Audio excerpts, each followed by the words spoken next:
At 7204 Natural Bridge Road, Schulte Hardware. For generations, this family-owned business has been helping people with their home improvement needs. But before establishing his hardware store in 1926, Anton Schulte had other plans for his property.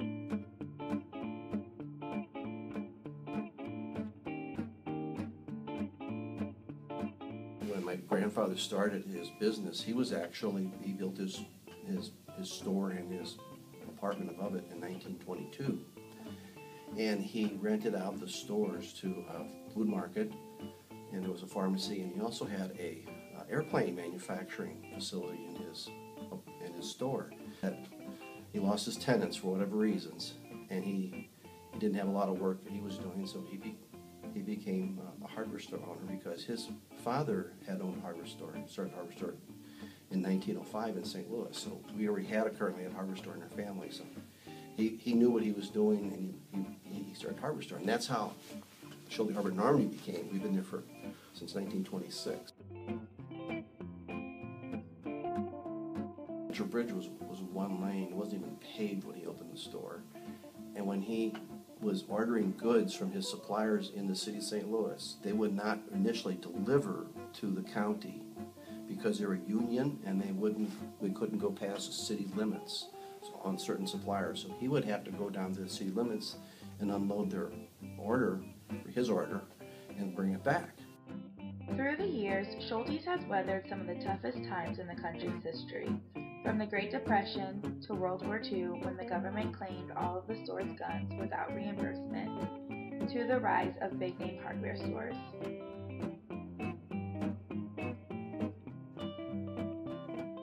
They had the store that was all the wood floors. It had the ladder that went around the perimeter of the store.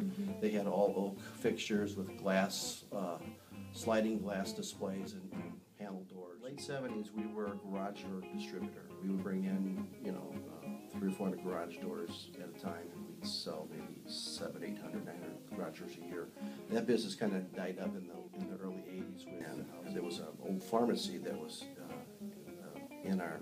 it's another building that we'd owned. It was a pharmacy and a jewelry store back in the 70s, and I think the pharmacist retired in the 80s, and we eventually joined those into our main store and opened that up, and it had an additional 3,000 square feet plus warehousing on that end as well. And we're able to offer a more deeper selection of products and expand more in specialty areas like lawn and garden and paint, which were kind of cramped in the old store.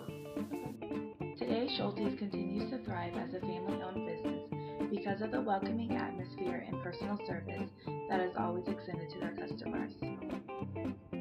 Anyone who has driven down Florissant Road is familiar with the local tavern Wayland's. What they may not know is that this business began as something very different than what it is today. Wayland's, formerly Bradley's, began in 1935 when Tom Bradley Sr. opened up a root beer stand, which then evolved into Bradley's Garden. Everything started small because people didn't have a lot of money. There was nobody going in and spending big money to create what they thought was the thing that was going to draw the people into the doors. Back then you opened the door and you hoped that somebody came. Mostly it was just the men that would stop in on the way home for a beer or two and go on home. They didn't hang around. Even though Bradley's catered to an adult clientele, you could still find the family in there for Friday night fish fries. Tom Bradley's dedication to all people could be seen through his community involvement, from supporting the war effort with dinner benefits and scrap metal collection, all the way to beginning Normandy's first fire station.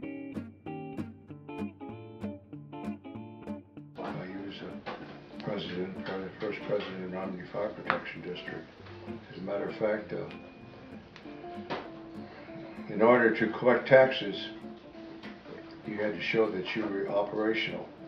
And of course, the firehouse, they were still building that, and that wasn't operational yet. But they ended up, we had a big garage in the back end of our house, and so they ended up, and we had At that time, we had our basement, and the house was finished off, and there was a separate bathroom, cooking facilities, and all that down in the basement. So we ended up with the fire truck being put back in our garage, and they put a nice overhead door in, and what you call it, a wood-burning cannonball stove back here, to heat the place up. And then the firemen whipped down the basement. I got to ride the fire truck quite a bit.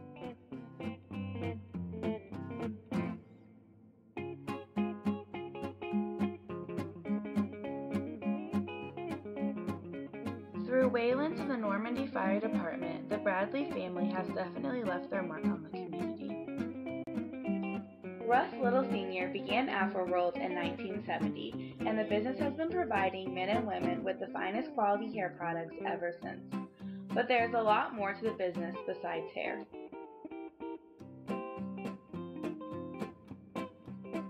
My dad started the business back in 1969 and became incorporated in 1970, and he started it out of a personal need. He went bald at an early age. He was in corporate America, so he worked for, he's an electrical engineer, so he would go to work and start losing his hair in his late 20s, and he knew that some of his colleagues were wearing hair extensions, but they were a different persuasion, so they weren't able to find anything to match his texture. So he actually invented something himself, and he started wearing a toupee. And a couple of other people that work with him said, "Hey Russ, what did you do differently?" And he was talking about, he added a toupee onto his hair, and I'm interested in that. And so that's how the business evolved. The pioneer for hair extensions in the African American community. I'm the president of Afroworld, and I have been involved with Afroworld since probably the age of probably 10, and starting off doing like little flyers and sending out leaflets to customers from my parents. After undergraduate, I got drafted into coming in full time. Actually, I've been here longer than my parents. So I told my dad, I said, "I've worked at Afroworld longer than you have." So I started officially in 1984. Afroworld believes strongly in supporting small businesses. In 1992, they expanded their merchandise to include clothing bought from vendors from all around the world, as well as other goods supplied by local people.